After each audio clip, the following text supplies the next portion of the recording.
Arnie is back and more badass than ever in Terminator 2 Judgment Day.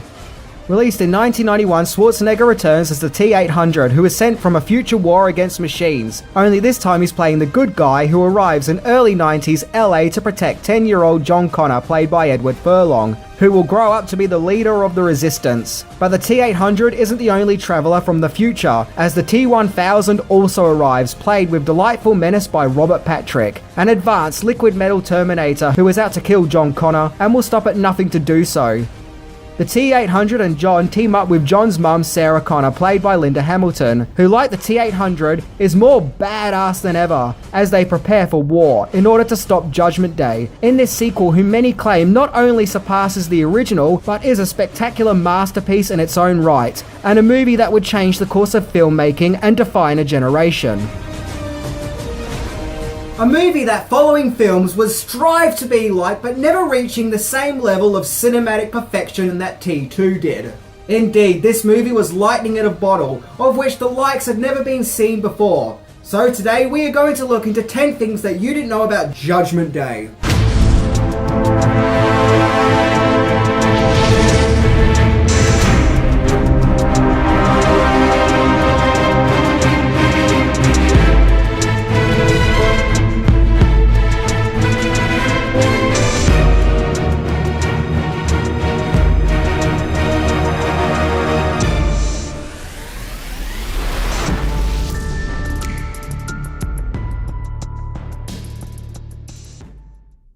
Hasta-La-Pizza Baby. Number 10. The Abyss helped with the development of Terminator 2. In 1984, after the release of the original Terminator, it became very apparent to all those involved, including director James Cameron, that they had a surprise hit on their hands. Overnight, Cameron became a big-time director, and would go on to have further success directing Aliens, which was also a massive hit. However, over the years there had been talks and whispers, as well as fan appreciation for a Terminator 2.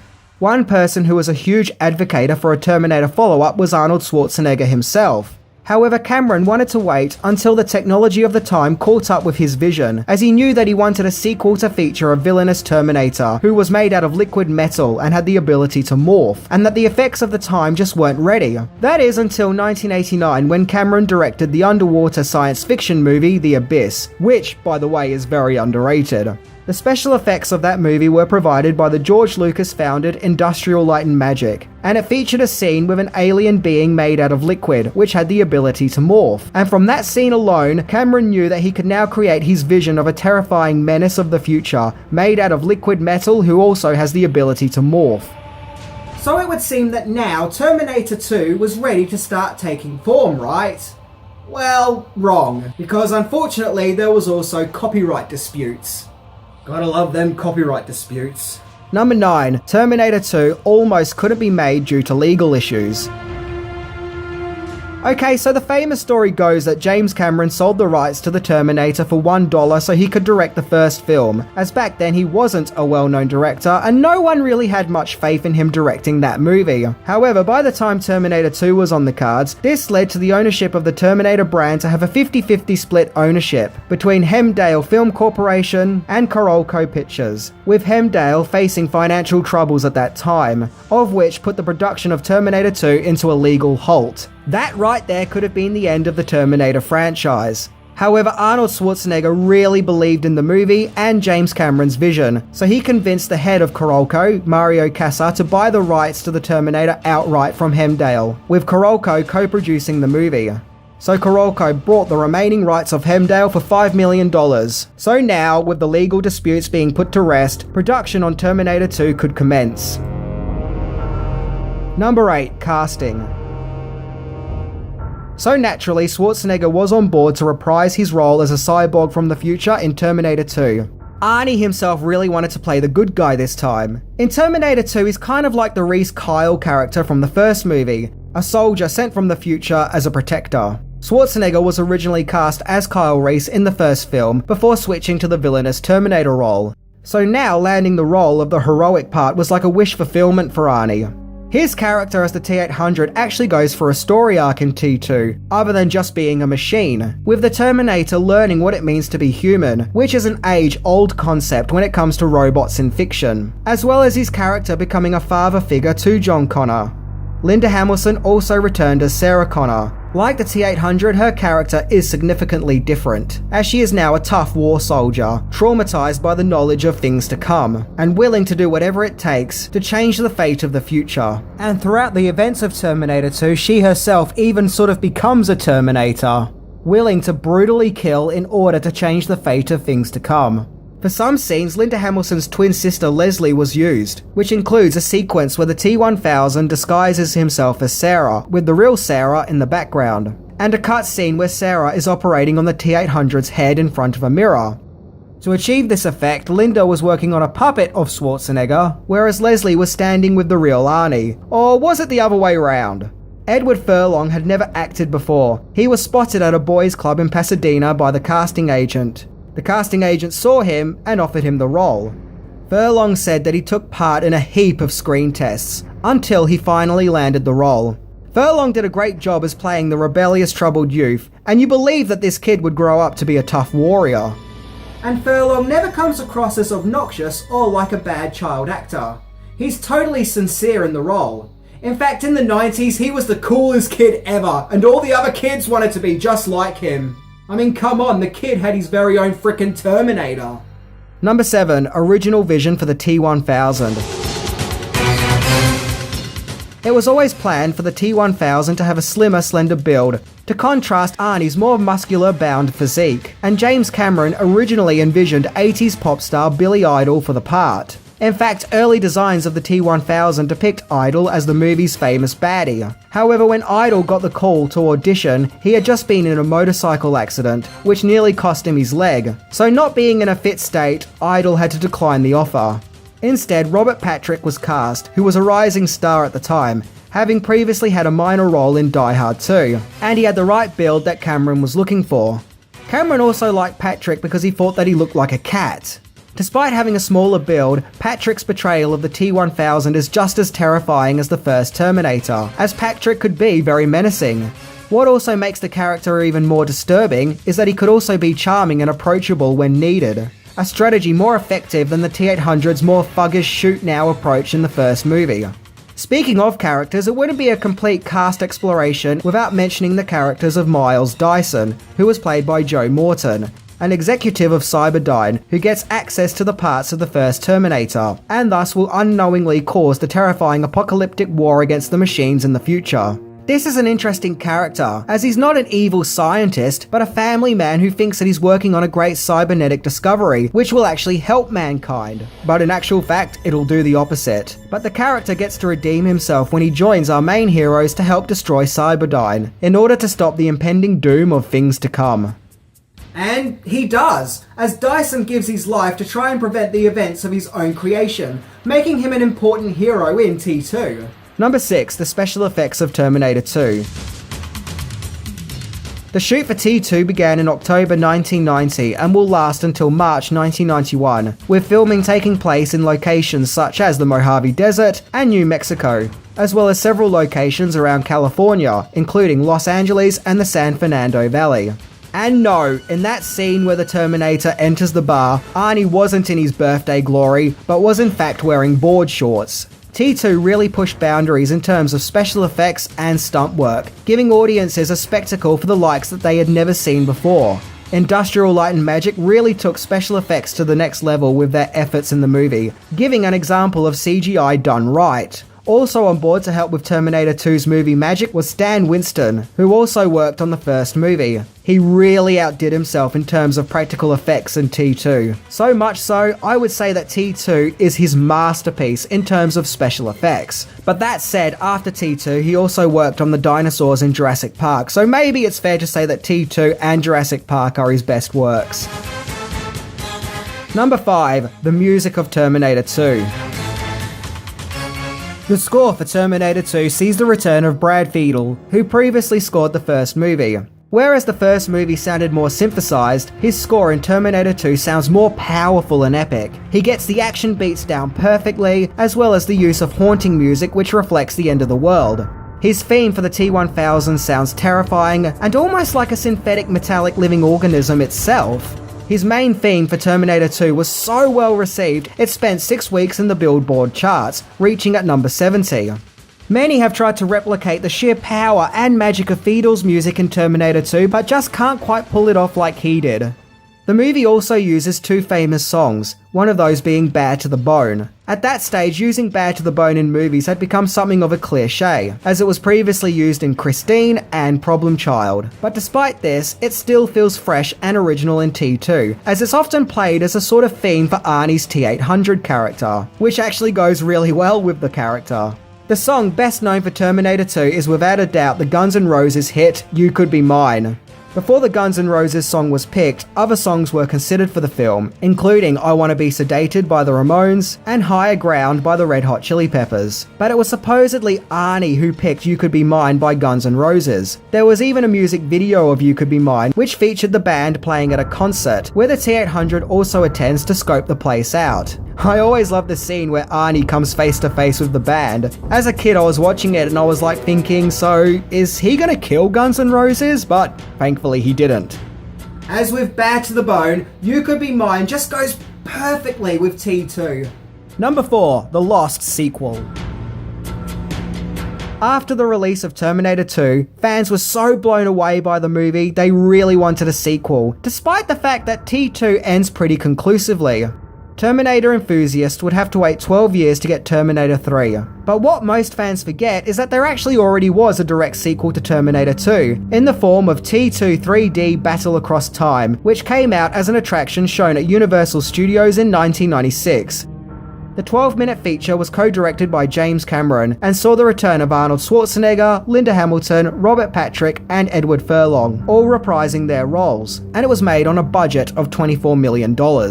The feature looked cinematic and like it could have been plucked out of one of the actual Terminator movies. What I find interesting is that Edward Furlong had clearly aged since T2, with him now looking older, so it kind of gives an insight into what it could have been like had the sequel's productions rehired the actor for the part in later sequels.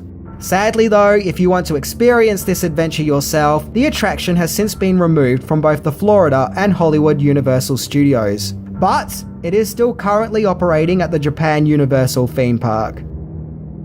You see, here's the thing. Since the release of T2, many movies have come out which have now claimed to be the true sequel to Terminator 2, where, in actual fact, T2 3D Battle Across Time is actually more like the actual direct sequel than those other attempts, when you think about it.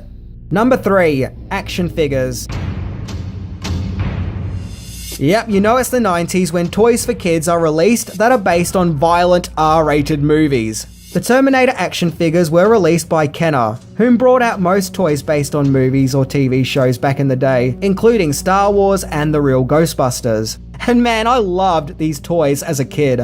I honestly really thought that they were awesome. Personally, I remember having the T-800 figure where you pull his arm down and his face and torso pops out to reveal his Terminator exoskeleton.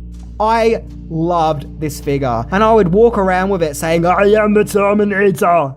Yeah, some of the toys didn't really make sense, like, why is the T-800 wearing a pink top? Why does the T-1000 look nothing like Robert Patrick? And since when did the Terminator have a Terminator-mobile? One that comes complete with a gas mask. I don't remember that from the movie. Why would the Terminator even need a gas mask? But it doesn't matter. You can't really look into it too deeply. They were still plastic awesomeness.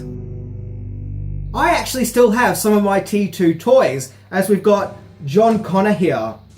Yeah, I never took him out of his packaging. I mean, I don't even know why I got him. I never wanted to be John Connor. I wanted to be Arnie. So, okay. And of course, we've also got this big beast. This thing is meant to light up and talk and make noises, but yeah, I don't really want to tamper with it too much because it's now like an antique, so he's just kind of staying in his box. However, you can take his sunnies off and yeah, it looks really, really creepy. Ew. So the grand feast of my Terminator collection is definitely the Terminator 2 arcade game. This is an arcade one-up replica of an arcade game which came out in the early 90s. I think I'm the only person in the world to have the Terminator 2 arcade machine in their kitchen, but it comes in handy if I want to take a break from doing the dishes, so there's that. Now, to go into the finer details, it has a light-up marquee which looks pretty rad, and I know that having the cords of the guns just dangling really does bother some people. I've seen quite a few videos of people complaining about it, but me personally, I don't really know why. I mean, these cords don't really offend me at all. So now we've had a look at the presentation, let's have a look at the game itself. Well, it's pretty basic. You're in the destroyed futuristic landscape of the war against the machines, where you have to kill Terminators and HK aerials. And that's it, you basically point and shoot, which actually makes the game a lot of fun. You're just shooting baddies. However, you do have people who are also part of the resistance who often get in your way and will shout and complain at you if you accidentally shoot them, and if you kill them, you lose points. So look out for these guys, they are annoying. And you can just walk around and pretend you're Arnie yourself and yell out, "You are terminated! Come on! Come on! I'm going to kill you! See you at the party, Richter!" And interestingly, like some kind of DVD extra, this arcade machine also has a making of documentary, which starts off with the game developers talking about how in order to make a game for Terminator 2, they had to read the script. And keep in mind, this was long before the movie came out, and possibly long before it was even made. So in order to do that, they had to fly to the studio and they had to be supervised while they read it, in order to make sure they didn't take any notes. So the Terminator 2 script was very guarded. All in all, I'm very happy with this arcade game, and everyone who comes over here always plays it and everyone loves it. 10 out of 10, baby! Number 2, Extended Version. So during the 90s, a televised version of Terminator 2 was broadcast, which featured scenes that weren't in the theatrical cut. Seeing these scenes for the first time was actually exciting. However, when Terminator 2 Judgment Day was released on DVD here in Australia, it only featured the extended edition, in a special DVD release that did not feature the original cut. And after a while, I felt like the extended cut wasn't needed, as the theatrical cut was perfect the way that it was. I'll admit it was interesting seeing Michael Biehn return as Kyle Reese in a dream sequence, but once I had seen it and thought about it, I also felt like the character didn't really belong in T2. I also thought that a lot of the extra stuff was just padding that wasn't needed. Like, did we really need a scene of the Terminator trying to smile? Was it really required to make Terminator 2 better? Along with other scenes of the T-1000 snooping around. I don't know, maybe it's just me, but I felt like it slowed the movie down. There's even a scene of the T-1000 killing the dog. Oh, come on, man, you don't kill the dog. I'm not against the extended cut, but I'm more of a fan of just watching it one time just out of curiosity, to see unused footage of T2. But that's it. I never envisioned it as a replacement. The only extended scene that I personally think works is the scene where we see Miles Dyson at home, where we see he's a loving husband and father, which also explores him working on the cybernetics, where he honestly believes that he is working on an amazing breakthrough, making his prophecy of things to come even more tragic. Thankfully, as time has gone on, the original cut of T2 has finally become more mainstream again. For the longest time, the only version made available to purchase was the extended cut. The only way you could watch the original in all its glory was in good old-fashioned VHS. Hey, get back in there. However, one scene which didn't make it into the extended cut was an alternative ending, which is set in the future, where an elderly Sarah Connor is talking into her voice recorder at a park, where John, who is now middle-aged, is playing with his own child. This was to certify that the future is safe and the war with Skynet never happened. I don't know, the look of this scene just feels a bit off compared to the rest of the film. This future world in Terminator 2 looks more like something from Back to the Future's 2015 and Back to the Future 2. But regardless, it was decided to end the movie in a more ambiguous way, by it not being made definitively clear if the future is saved. And look, if anyone does like this ending, that's fine. But to me personally, I find it a little bit fairy tale-ish. And to me, Terminator isn't a fairy tale, it's a tragedy. But I guess it's all about tastes and perspectives. That said though, had the movie ended with this scene, then there wouldn't have been any more not up to scratch sequels. Number 1, the most expensive movie of its time. Terminator 2 Judgment Day was the most expensive movie ever made for its time, with a budget of about $102 million, which was just a whopper for that era. So there was a lot counting on T2 being a hit, which thankfully it was, as it would go on to make over $509 million at the box office, becoming the highest grossing movie of 1991. And everyone loved this movie, fans and critics alike. Thanks to the special effects, stunt works, script, and acting performances, it has gone on to frequently be regarded as one of the greatest movies ever made, and is still just as popular now as it was 30 years ago. It would also go on to win 5 Academy Awards in 1992. And many attempts have been made to replicate the magic of T2, but it seems that no one can quite recapture the lightning in a bottle that James Cameron had created back in 1991. It's a testament to movie making and storytelling, exploring many philosophies, as well as how impressive action set pieces can be. It may have been an expensive movie to make, but you can clearly see every cent of the budget being put on screen for good use. Terminator 2 is a testament to the art of cinema, and it proves that sometimes taking a gamble pays off when it comes to the fate of filmmaking. As the movie itself states, there is no fate but what we make for ourselves. And oh boy, did they make a good one with Terminator 2.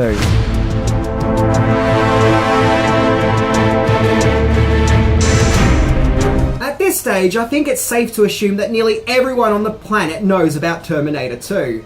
It's been a wonderful and glorious 30 years of having this movie to go back to, as it never stops blowing audiences away with how spectacular it is. And, let's be honest, it will continue to do so. Anyway, I'm Minty, and I'll be back. For another episode, of course. See ya!